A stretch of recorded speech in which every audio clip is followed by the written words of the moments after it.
Hello, hello, good evening to all of you. Welcome to Building Bridges. I am so happy to be back on air after a long break. I am so happy that we are here again to continue the good work that we have started. Welcome to Building Bridges. Let me remind you, because I know it's been a while since we have not been together.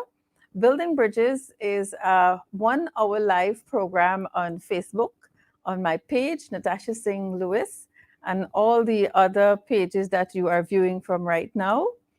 Building Bridges is aired on Mondays at 6:30 to 7:30 p.m.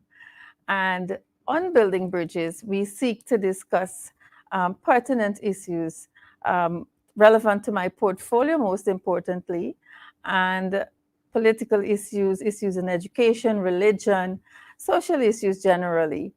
And so we spend 1 hour. The emphasis on building bridges is to ensure that when you leave here, for after spending 1 hour, you would have learned something. And I'm hoping that it is something new. This evening, among the things that we hope to get over to you is a hot topic. We would be talking about um, members of parliament on the opposition side not being in parliament today and what was discussed in parliament. And I can tell you it is financial paper 1 of 2022. The hot topic is $44+ billion. And where is the money? We want to know how this money will be spent, and we want to draw the attention to our indigenous brothers and sisters. We believe that our indigenous brothers and sisters are being neglected. I honestly believe so. When you go into the hinterland, to our villages, you will see how neglected they are. And so this evening, we want to talk about that, and we want to bring in some other issues, like the cash grant, the education cash grant. I've received several complaints. We also want to talk about that. And, I have my brother with me, the Honorable Ronald Cox, who would be sharing Building Bridges with me this evening. But first and foremost, we cannot go on Building Bridges this evening unless you share the live stream. Now, listen to me. We have credible information. We have information that you need to know and you need your household to know.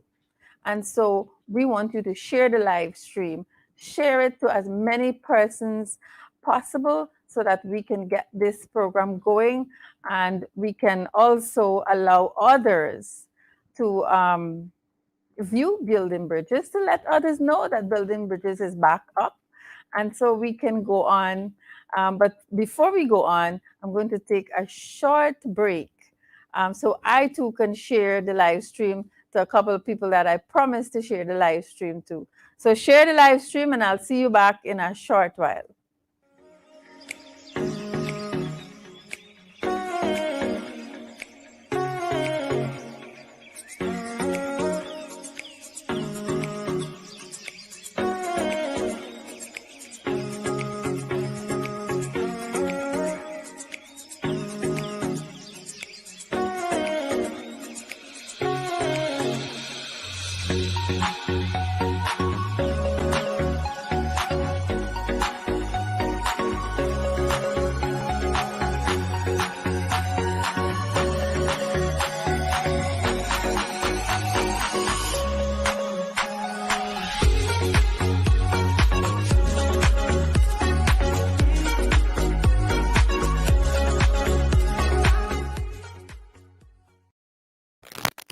Welcome back, folks. Welcome back. Welcome to Building Bridges. After a long time, I'm happy to have, while I was off, I need to give you an explanation. And so you don't feel that I would have neglected you. I had some personal issues that I needed to take care of. Many of you know what happened at the end of a particular period. And so sometimes you just got to refocus, and come back. And I can tell you that every bit of Monday evenings from 6:30 to 7:30, we are going to have fun. We are going to learn. We are going to focus on what's happening now. Operator, I want to see my comments because I noticed Mr. Trotman, Ewan Trotman, is in the house this evening. Folks, you need to tell us where you are viewing us from and what's happening at your end. You know, we're going to talk about the neglect of our indigenous people this evening after $44 billion would have been passed today, in addition to $522 billion in February, 6 months after another 44 billion plus being passed, and we are not seeing where this money is going. And so I want to say to Mr. Ewan, who would have followed me all through February to now and was waiting for Building Bridges to come back. We're back, and as Alana says, pace and power, MP. Absolutely. You know, I am very proud this evening. I'm a suspended member of Parliament.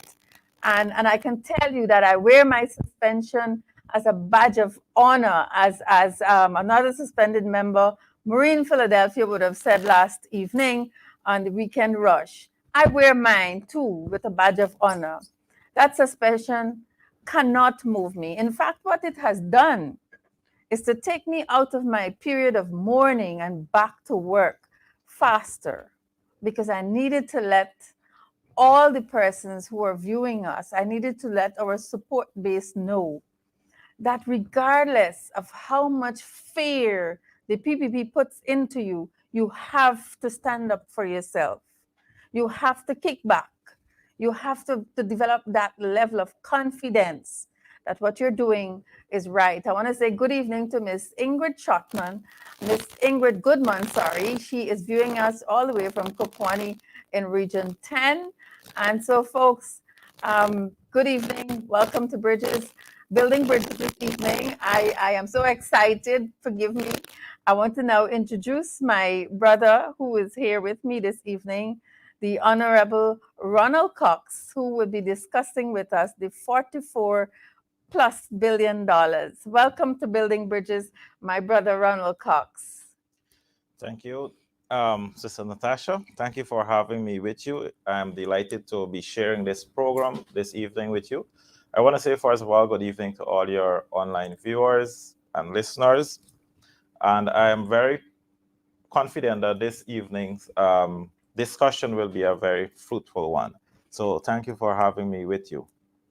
Absolutely, absolutely. Ronald, we're just going to take this as it happens. And today, you and I were not in the National Assembly, and I want to say thank you because you were not suspended, but you did not go to the National Assembly today because you stood by my corner, you stood by the corner of the other 7 MPs, along with myself, 8 of us who are suspended from the National Assembly. You didn't go to the National Assembly like all of our other colleagues. You didn't go to the National Assembly, and I want to say thank you for that, Ronald. But let's talk about the financial paper 1 of 2022, which is the supplementary provision that the fraudulent PPP government took to the National Assembly today, and it was passed. Ronald, people are talking generally that cost of living is high. The government passed in the National Assembly because of their majority seat. They would have passed $522 billion plus in the National Assembly in February of this year. It is a mere 6 months in August, on the 8th of August, today itself, they came for a supplementary budget of $44+ billion. And the people in the communities, we are not feeling it. What are your thoughts? Well, Natasha, thank you very much for bringing up that topic first of all. Yes. Like you rightly said, only in February, Yes. just over $500 billion was budgeted, and now they are here with a supplemental budget approval again for 44 plus, or for over 40 billion. What we have recognized over the years, well, 2 years that the PP is in government, Yes. is that they keep coming back for supplemental budgets.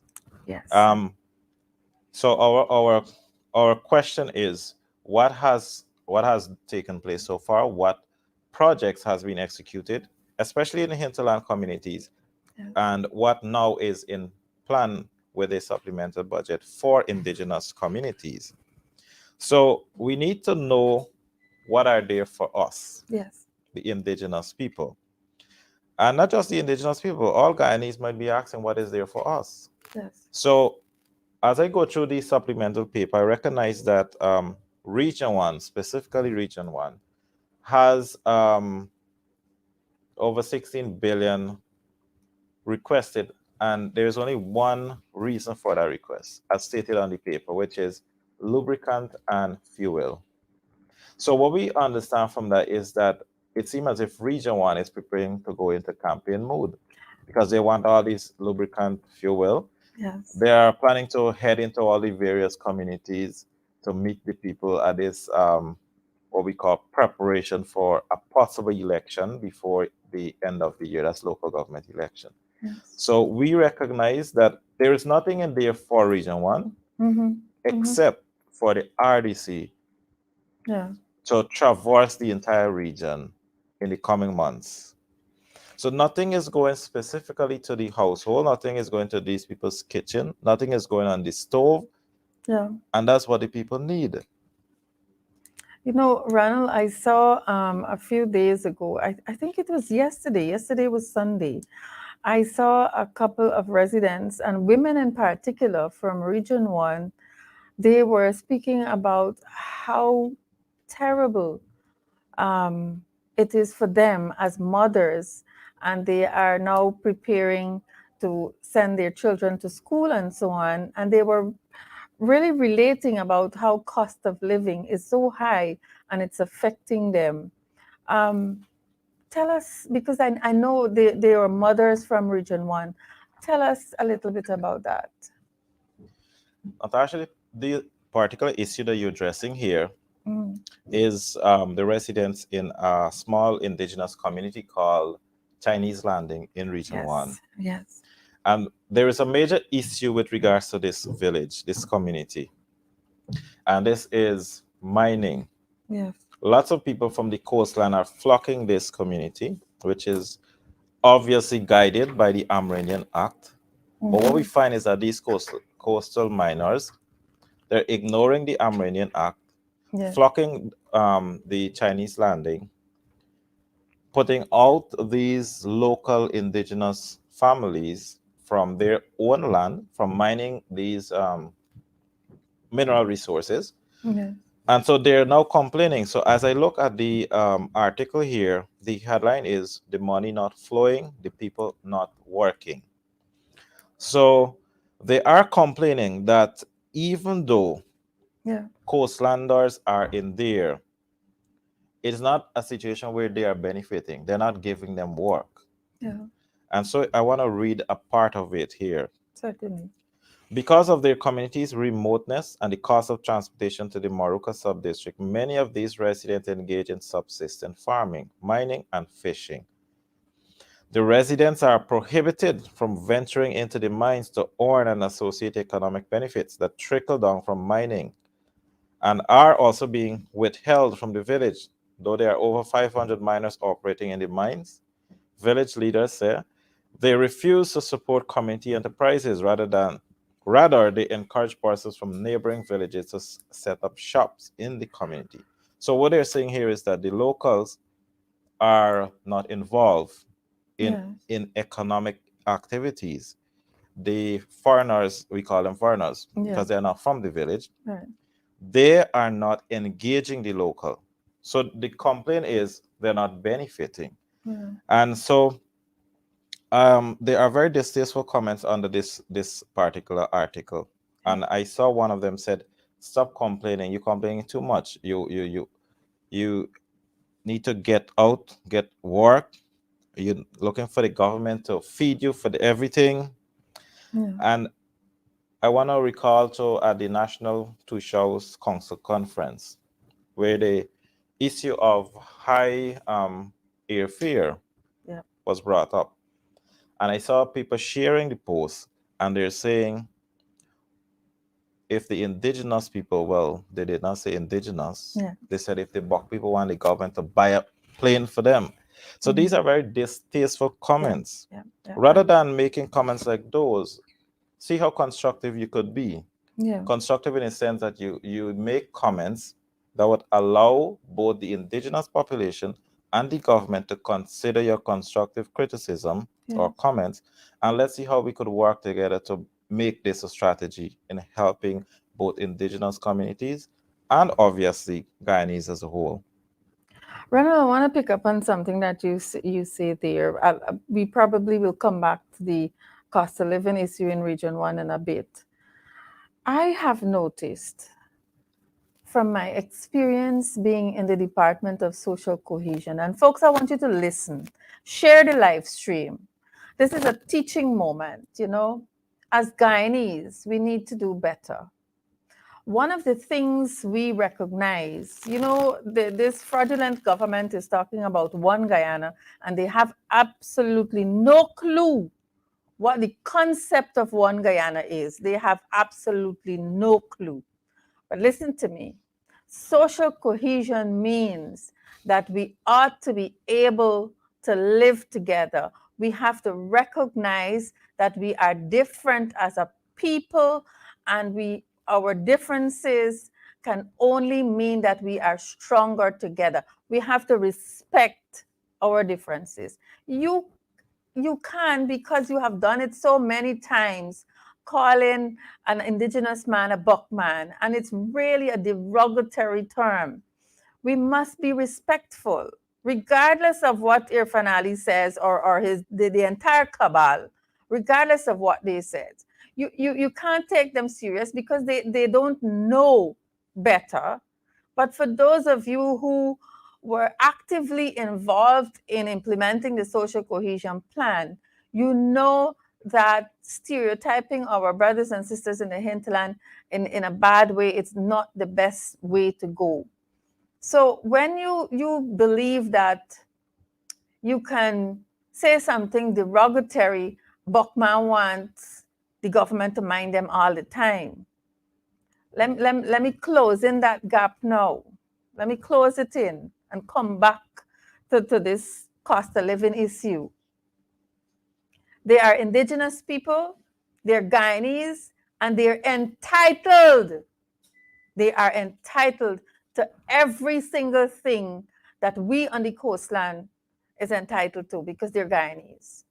So if you can give the coastlanders tax breaks and all of this that the hinterland people don't benefit from, that is not one Guyana, because you're actually spreading the divide.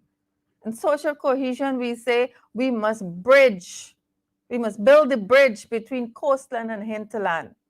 What we can offer our brothers and sisters in the coastland, we must create an equal opportunity for our brothers and sisters in the hinterland regions. But let me ask Rana, let me ask you a different question here, and I want to circle back on the cost of living issue. You know, the Ministry of Agriculture just recently, they were giving out cash grants to fishermen.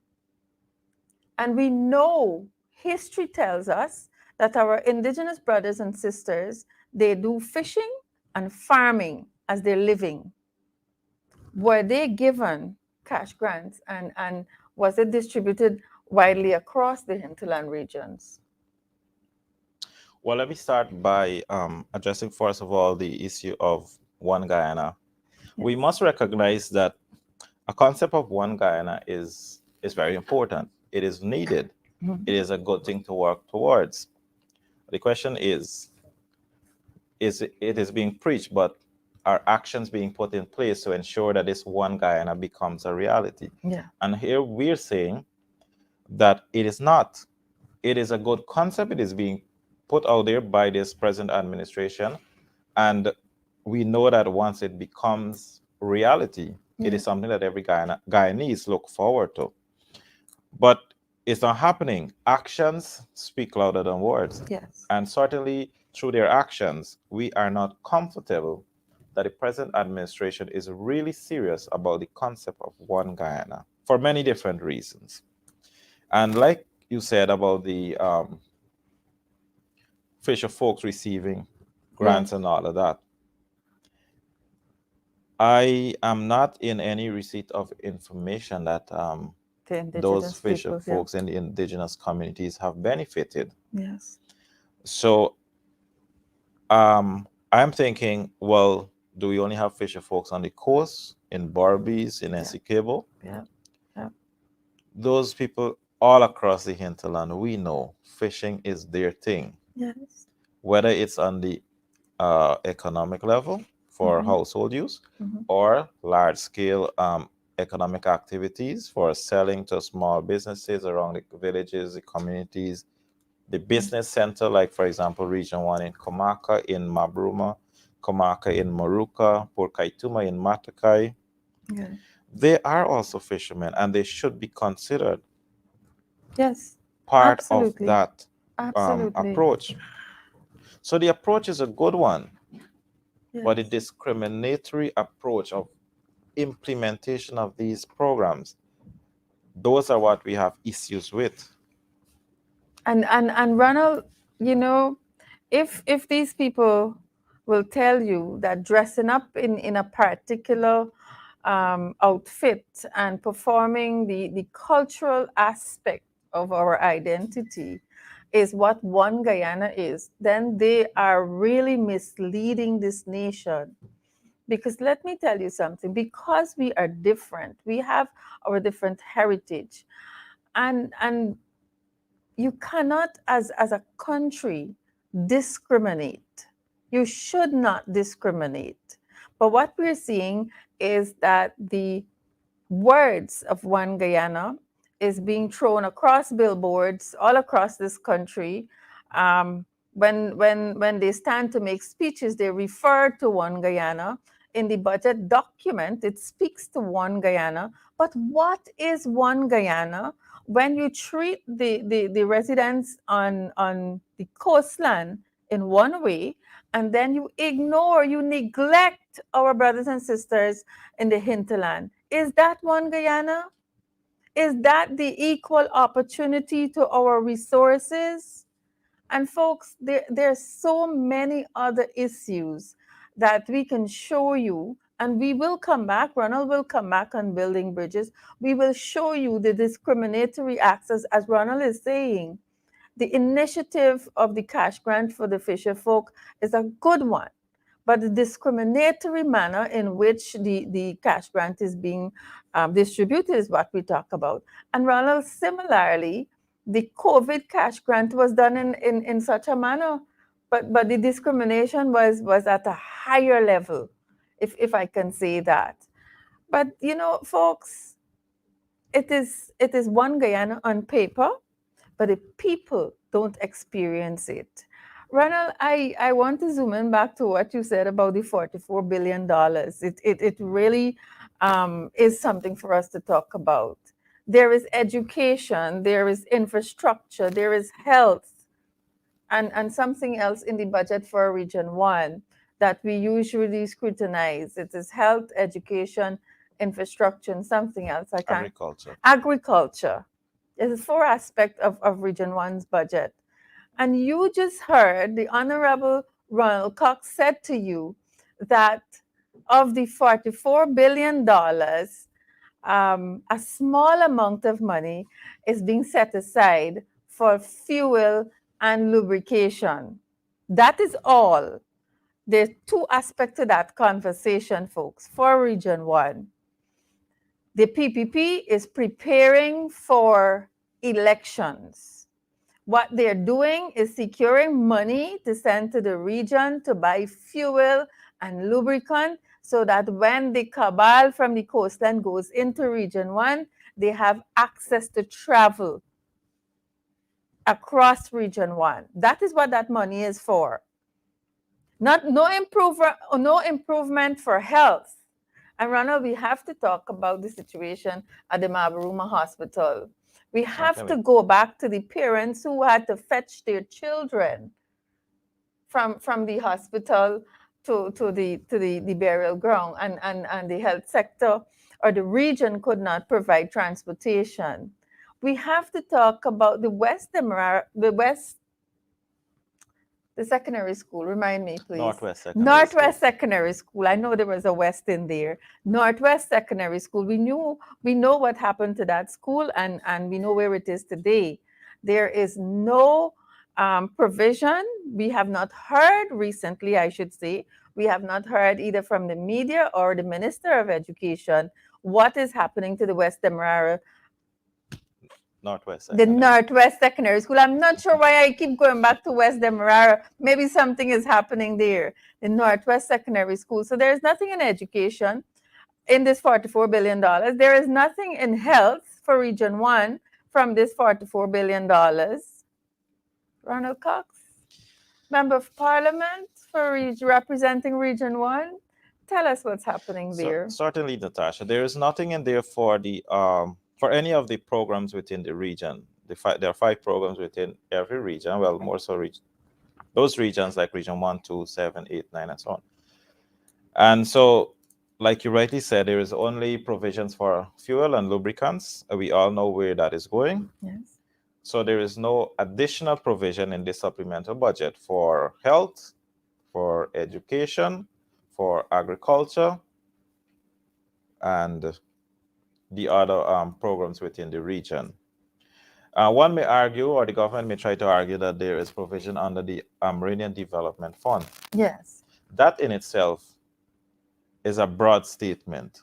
Yes. And so we know that there are money budgeted there, and the Minister of Amerindian Affairs will want to come out and try to justify. Mhm. But what we're saying is that tell us specifically where these monies are going. Yeah. Because what we know is from every budget, a large amount of money is budgeted, yes, for hinterland, Amerindian development and all of that.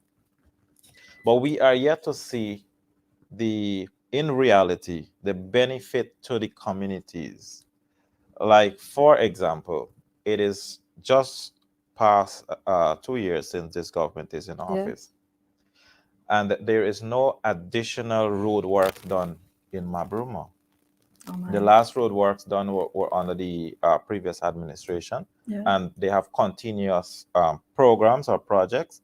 So you have some of the road being done. I know that the roads from Kosoro to Wanina is being budgeted in the last budget, and work should have started by now. Yes. But what we're saying is that the additional, there is the Barabina Road that is underwater. What is being done with that? There is the Kaituma to Matthews Ridge Road.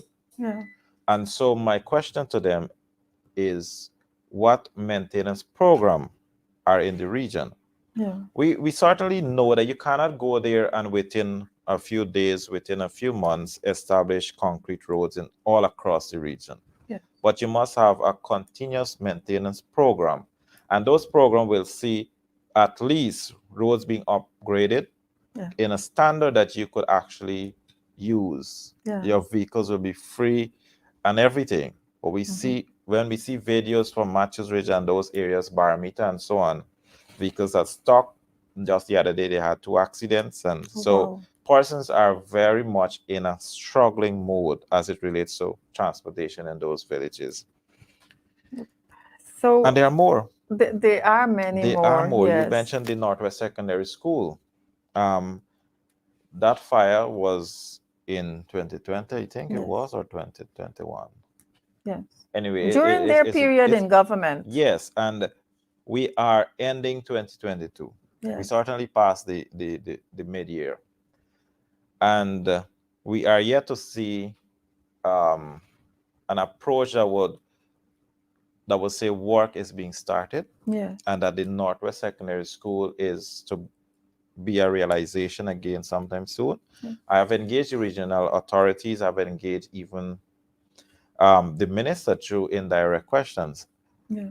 And so I know they're saying that they are in this stage of tendering process and all of that, Mm-hmm. but our concern is it is taking too long. Yes, The absolutely. urgency is not there.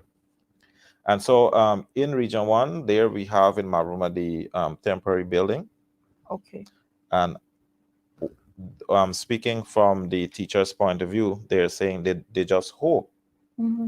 that that doesn't mean we'll be long term there, Yes. because it's not the best. Yes. You don't have facilities, you don't have a library, you don't have Absolutely. computer lab, you don't have the science lab, you don't have anything. It's just a blank, empty building that we occupied. And So Ronald, it's more. As you're speaking, I'm remembering it's more than a year that the Northwest District School was burnt. It's more than a year that the North Rumvelt Multilateral School was burnt. On the 21st of July, I would have been able to ask Minister Manik Chan the question on the North Rumvelt Secondary School, but they were together. And I'm saying they were together because I remember in the 2022 budget, which was read in February of this year, Ashni Singh said that there is money for the schools. But we know how uncomfortable, and I'm glad that you're raising the teachers' concern. The teachers are very, very uncomfortable in makeshift situations. And the Minister of Education stood in the National Assembly and went around the whole Parliament before telling us that the works for the North Rumvelt Secondary School is underway. They have completed the tendering process, and work should commence shortly. We also asked about the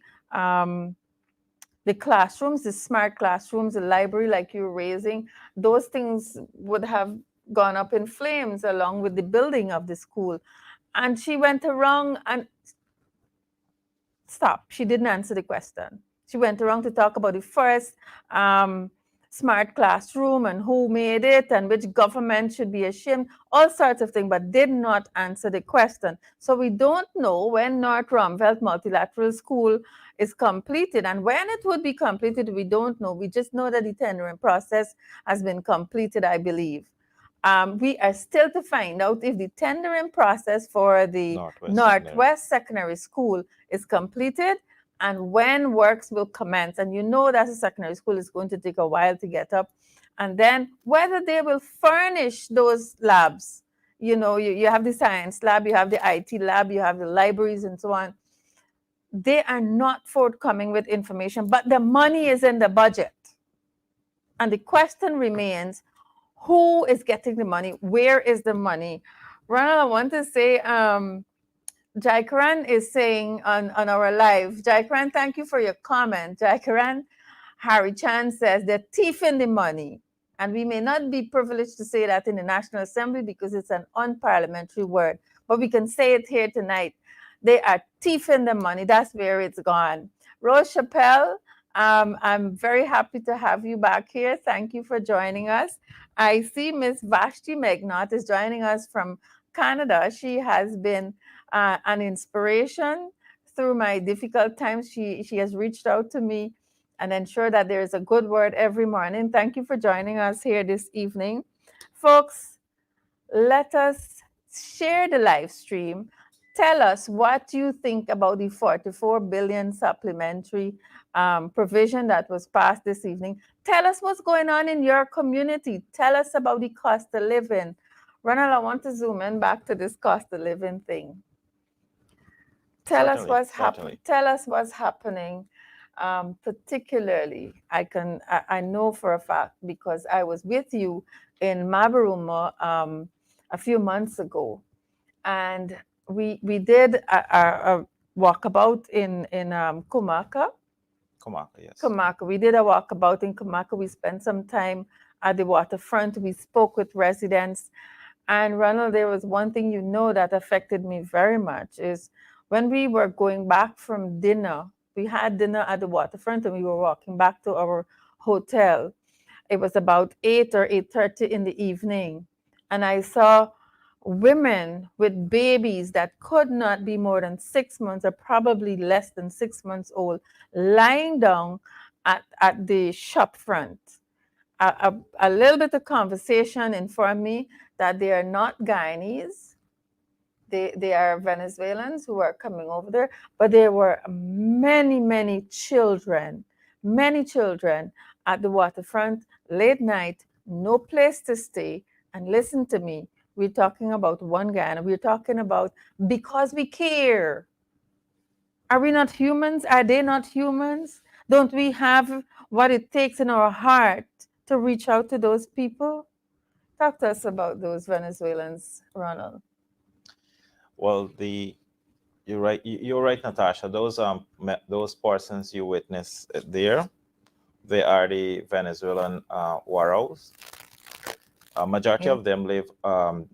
Well, they used to live around Can Hill area. Okay. That's where the regional authorities placed them when they came the first time. And so Can Hill was actually referred to as the immigrant location community. Okay. We have, well, I have recommended to several people in the region that these Waros are accustomed, like you rightly said earlier in the program, to fishing, hunting, Yeah.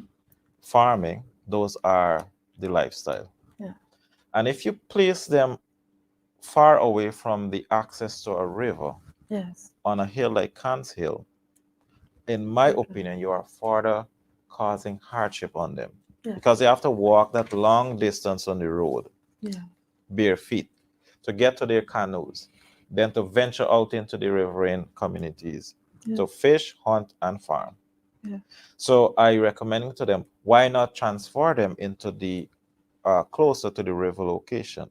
Hmm. And I'm pleased to say that I have recognized that they have since transferred all of them to a Cool. village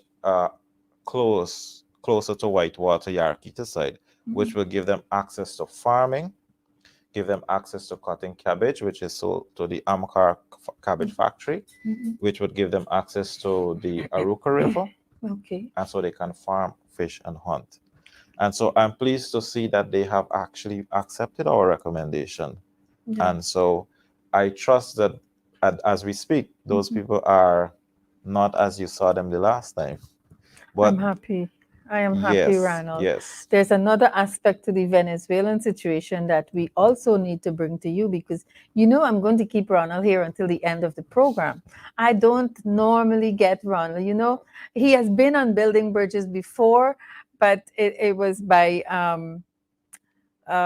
Zoom, Zoom. and sometimes the internet is so bad, the infrastructure there is not of the best. And I have him here with me this evening, so I'm going to keep him to the end of the program. I was made to understand, Ronald, that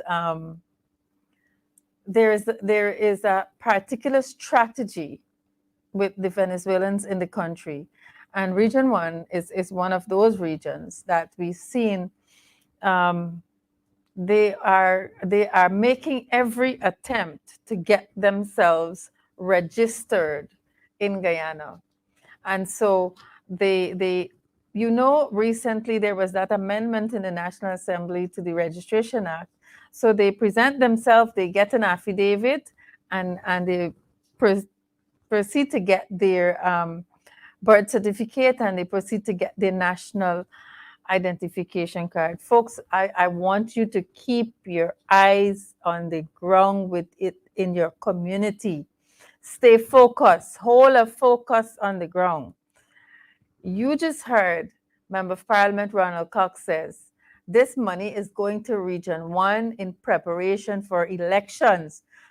These people are preparing for elections. We are saying that we're not going to elections unless there is a proper voters list, a clean voters list. There's a padded list that we will not go back to elections. There's a strategy to get the Venezuelans properly registered, and you know what that means. Folks, I am asking you, stay focused in your communities, see what is going on.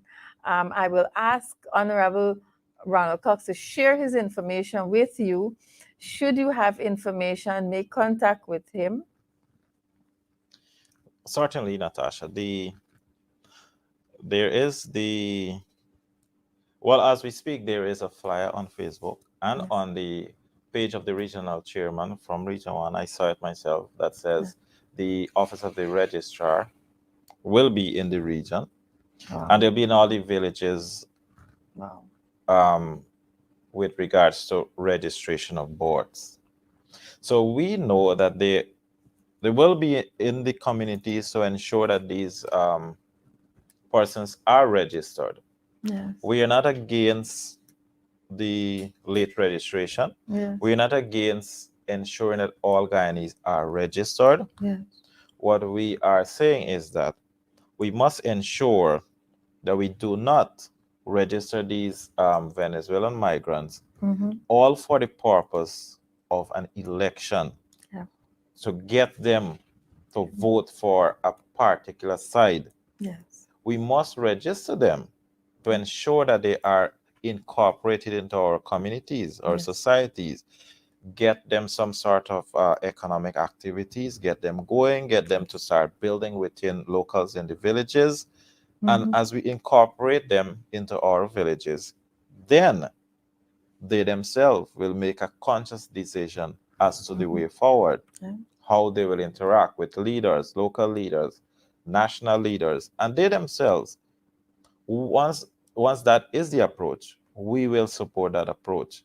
But we have been receiving complaints that PVP activists Yeah. are registering these people. They're going into the village.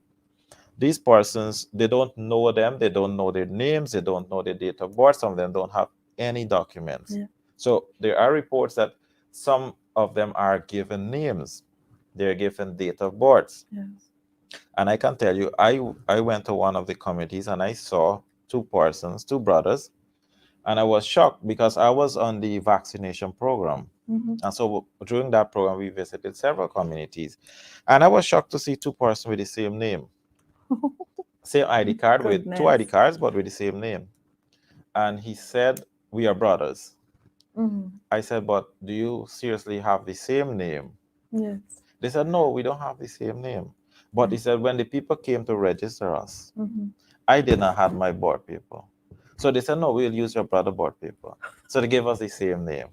And Folks, so that's what we were witnessing in communities like those. And so those are the things we're against. And that's just one situation, that's one Natasha. There situation. are many more. Folks, understand that we come to you not to tell you stories, but to tell you exactly what is happening on the ground in our communities. And that's why I tell you, and I will continue to say, you have to pay attention to what's happening in your communities. That is called skullduggery. That is called skullduggery. I mean, which official will tell you that I can use your cousin board paper or your brother board paper to register you? We know that that is not the process. But there is a sinister plan in registering these people. And we got to be careful. We cannot be careless. We have to be careful. We have to report. We have to absolutely report these matters. Honorable Ronald Cox, I see Miss Mayville Schultz would have said that she's very proud of you for making representation for those people so that they have a better life. Even though they're not Guyanese, they're humans, they're God's children. And she wants to say thank you. And I too thank you for that because it was very disturbing for me. I have children and I'm a mother. I can't begin to think that a mother is sleeping at a shop corner with children, with babies. I mean, I can't begin to think what that might be for that person. Whether you're Guyanese or not, you're a human being, and we should start from that level. Run one, I know I can't even believe we're running up on program time, but I want to ask you your general comments. We live in a serious time in Guyana. Things are really, really tight. Our communities, they look out for any little help that is coming their way. And we know that the sub-regions, the region itself, Region 1, is not excluded from the hardship. In fact, I believe that they're suffering a lot more than the people on the coastline. What would you advise our brothers and sisters in whole? We say whole of focus. We say go along. Better will come. The AP and UAFC will get back to government. What are your comments? Well, Natasha, whether we like it or not, Mhm. whether the supporters of the present administration like it or not, we cannot get away from the fact that, like Cheryl said, things are tight. Things tight, And yeah. they're indeed tight. Things are rough. Mhm. We are witnessing governments across Caribbean countries, for example, like Barbados.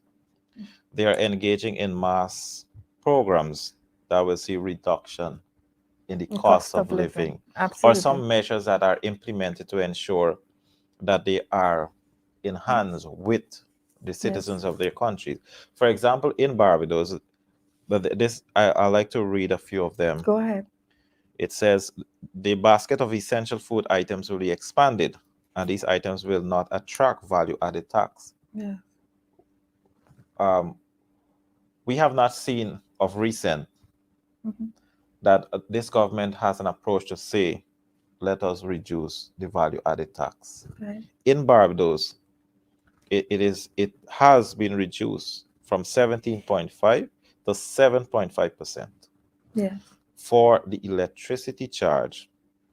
Yeah. And so this may sound for persons on the coastland, but in the hinterland communities, we are saying similar could be done. Not same, Absolutely. similar. Similar. Yes. Another example is we have seen the president announcing that on the coastland, Mhm. they are likely to provide slings of cement, steel rod for persons who are constructing their homes. Yes. Those are welcome approaches, I'm sure, by Yes. persons on the coast. We in the hinterland communities, we are saying we are not fortunate to build our houses. Well, not everyone then, with cement, steel, and so on. But we build with boards, Mhm. wooden houses. Yes. So why can't the present administration say to us in the hinterland, we will Mm. also provide you with some boards, maybe 1,000 BM of board per family Yes. to assist in the construction of your home?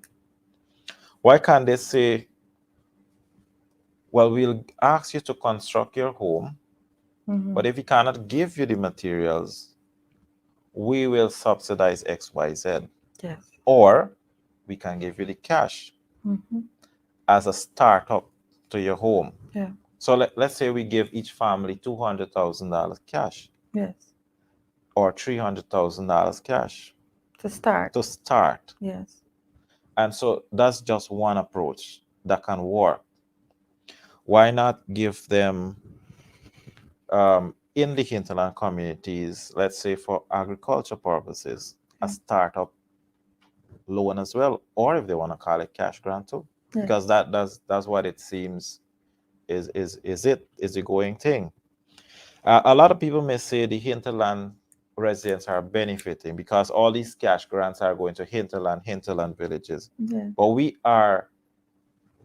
are saying to the government, do not treat the indigenous people as those who you could just, in our local terms, when I speak to the residents, don't pelt us with a 5,000. Yes. Don't pelt us with a 20,000 Mhm. and Mhm. expect us to just say, "Oh, the government is doing things. This is what Yes. we look forward to." Yes. Yes. Certainly, the cash grant, the $30,000 for the school children, and so on, those are Mm. welcome. Yes. And Yes. those are welcome. Absolutely. But on the long term, What is the what plan? is the plan? What What is the is there? Are plan? you gonna continuously pelt the people with a few $1,000s or Yes. $5,000? Which is not We want to see impactful. growth. Yeah. We want to see development in hinterland communities. We want to see the establishment probably in the town like Mabrumo. Yes. What in Georgia we have the Commerce. Chamber of Commerce. Yes. Why not establish one in Mabrumo? Yes.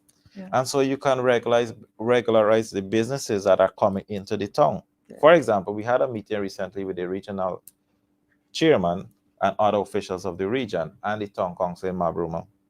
The meeting was called by the business community because their concern is foreigners are now coming into the community, Yes. and there are numbers of Chinese coming into the community, Mm-hmm. and they want to rent building, they want to establish businesses and so on. Yes. And so the concern by the local business people are, how will the villagers benefit? How will these businesses incorporate locals into Yes. their business? Yes. And so I'm saying to them that those questions cannot be easily answered because there's not a functioning chamber of commerce in those regions. There's no And so, coordinated effort. exactly, and we are likely not to fully and effectively benefit Yes. from such programs. So we are also saying that, for example, those local business people, Mm-hmm. you could go to them, they give you things. Yes. As a Guyanese, you need something, you come to them, you will get. Yes. You go to the foreign business people, Mm-hmm. if you're short of $5, You got to come you got to again. come again. Yes. You're not getting anything. Yes. So, And and that's how that's what's happening. and Ronald, I'm hearing you explain this chamber of commerce that is needed in Region One, in Mabaruma, in township of Mabaruma, and I'm remembering the first point you raised is the issues at Chinese Landing, where the locals are not benefiting from the coastlanders and others who are going into their community, utilizing what is there in the community, and they're not gaining jobs, not money not flowing around, and they don't appreciate that. They've come out, and I noticed in the article, the ladies, the women, they're always um, the front runners. The women, they come out and they speak out because they have to take care of their families. And I notice here, Ronald, it's running up to our program time, and I want to thank you very much. And I want to end on the note that there is somebody in the comment section there, Mr. Dinley Raphael. Do you remember that name? Dinley Raphael says that he's glad to see you because you taught him in school. It's good to see Sir on the program. And I am Dinley, I'm very happy to have Sir on the program. I actually had to grab him for our first Building Bridges after a long time. Folks, I want to thank you for having us here this evening. We've spent 1 hour with you.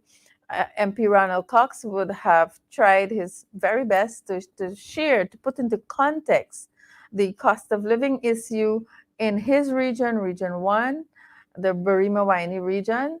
He would have shared some experiences with you. And we still ask the question, after $44 billion that would have been passed today and 522 plus billion dollars passed in the National Assembly in February of 2022, where is the money? Because we are not seeing it, we are not feeling it. The people in the community, they're coming out, they're talking about it, and we need those answers. For those of you who would have joined the Parliament live stream today, there's a new concept of boots on the ground. One Edgel was speaking about the Maikoni breach, the seawall breach, and he said the PPP has boots in the air. Y'all got to go back and watch the live and put that into context. I mean, they're going mad. They went to the National Assembly asking for $44 billion. They asked themselves questions. It's like putting cat to watch milk. In this case, as Shara Duncan said, the speaker was the puss. He was watching the milk. Somebody across the other side was asking Ejil, one of the ministers, they asking Ejil about public works. How is that normal? What sense does that make? We are living in an oil-producing nation. And folks, things like that is normal for the PPP. Tea-free, that is. They're going to go there and question themselves. Have you ever heard that? You go to the National Assembly and question yourself and pass the money and the money not passing down to the communities, then where is it? Why is it that our people in every single region, all of the sub-regions, people are calling out to us in the opposition? We are doing, come see what's going on with we, things tight. Folks, we can go on. I'm happy to be back. And I promise you that I will be back with you every Monday evening to be with you from 6:30 to 7:30, and we will talk about all of the issue. Before I go, I want to bring to your attention to one particular issue. The Because We Care cash grant in Region 6. And I'm saying Region 6 because the complaint came to me today itself from Region 6. This is the situation. The mother has 3 children in school. She had to be at one school and she got that one. She went to the second school and she was made to line up. By that time, it was after 2 in the afternoon. And then she had to cross the river to go to Burbis High School, where the eldest child is. By the time she got to Burbis High School, they were closed, they were finished for the day, and so she had to return home. They asked her to go to the Department of Education in Region 6 to inquire about the child's entitlement to the cash grant. She went to the department. You know what the department told her? They have no idea what has happened, and she must go to the region office. I said, go to the region office. It is your money. Your child is entitled to that. Go, follow it, and find out what happens. Guess what, folks? She went to the regional office, and the people at the regional office told her they have no clue. They don't have the money, and she would have to wait until the next time the money is being shared. Now, what does that mean? Is there going to be a situation where they will come back to Burbis High School and call the parents who did not have access, who were not there on that day? Are they going to reach out to them and say, come back on this day? Or would she have to wait until next year or some other year when the money would be shared again? You know, that's one situation where the region doesn't know what is happening. The education department doesn't know. And then the other situation I want to raise in relation to this, because we care cash grant, you know, it's a big hullabaloo. The Minister of Education all over the place, flouncing around, taking out photographs with predominantly one set of people to show that, you know, they're not discriminating. I understand that as long as your name is on the register for 2022, you are entitled to the cash grant. Lo and behold, we're finding out that the students who would have written CXC, and the number is huge, they're not entitled to that cash grant. Folks, I'm not going to say anything more on the fifth form students who did not receive their money across this country, because I only was told, that was brought to my attention this afternoon. I tried to investigate it, but I didn't get much information. I will certainly investigate a little bit more. I want to know if the money was approved for that set of students and they're not receiving it. Where is the money? Where is the money? But I will do some more investigation and I'll let you know. Folks, we have come to the end of our program for this evening, Monday, the 8th of August. August is very significant for me. You know, it's the month of my birthday. And we will be celebrating on Building Bridges in a couple of days, you know. Another 2-3 Mondays would be my birthday. Yes.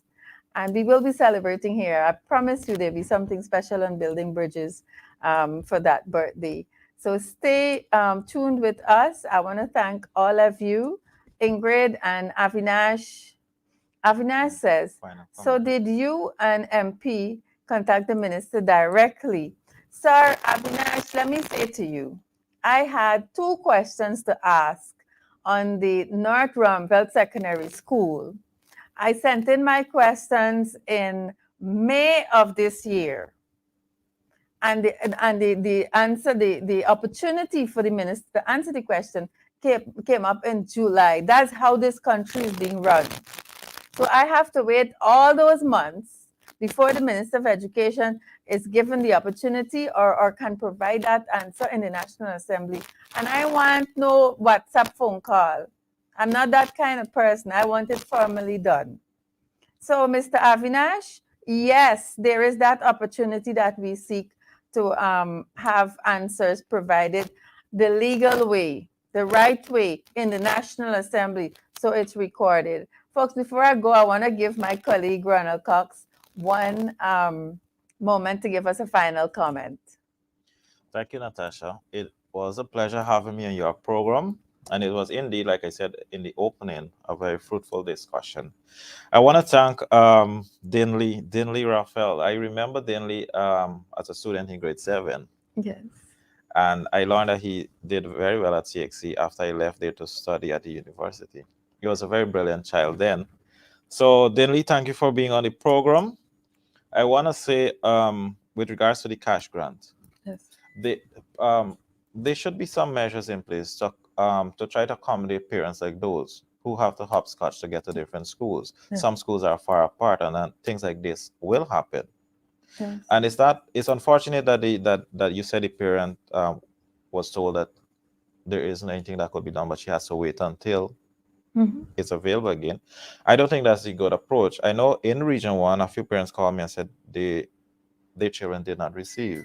Yeah. So they asked if I could get onto the not the minister, the Redo. Redo, regional official. Yes, I must say that I have a very good working relationship with the Redo. I called the Redo immediately, and she asked which school. I said the Blackwater Primary School.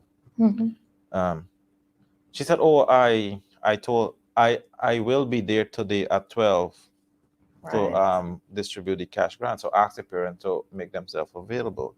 So as we speak, I know those parents have received their cash grants for their children by now.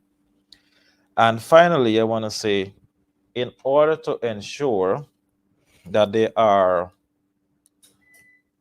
that the people of the hinterland are adequately catered for, there must be what we call long-term sustainable economic program, not just cash grant. Yes. Long-term sustainable economic programs. Yeah. And once we can get those happening in those communities, we will empower the people both with knowledge, finance, and they themselves will become empowered and independent. And so that's where we should be headed. Thank you very much, Natasha. Thank you very much, my brother, Member of Parliament Ronald Cox. It's always awesome to have him. There's somebody in the studio that said we look like brothers and sisters. Yes, we are. Yes, we are brothers and sisters. Folks, thank you for having us this evening. It was a pleasure being here. I'm going to leave you now, but you please share the live stream so that others can benefit from the conversation we've had. We're closing off this evening. Much love. It's running up to in the ring time at 8 o'clock. You have a few minutes. Take a drink of water. Relax and enjoy. At 8 o'clock, join Shara Duncan in the ring. Where the money there? Where the money there? To the below the belt, we were asking that question. Where the money there? I'm sure he will pick up from there this evening. We have to follow the money. We have to find out where is the money, and our people must benefit. Brian Lewis, I'm seeing you at the end of the program. My brother, thank you. Until next week, of course, Aaron Alta. Registering Venezuelan looks like an invitation. All things are possible with the PPP, you know. Yes, it is, folks. Thank you. Thank you for being here with us. Rose Chappelle, have a good evening. Until I see you again next Monday.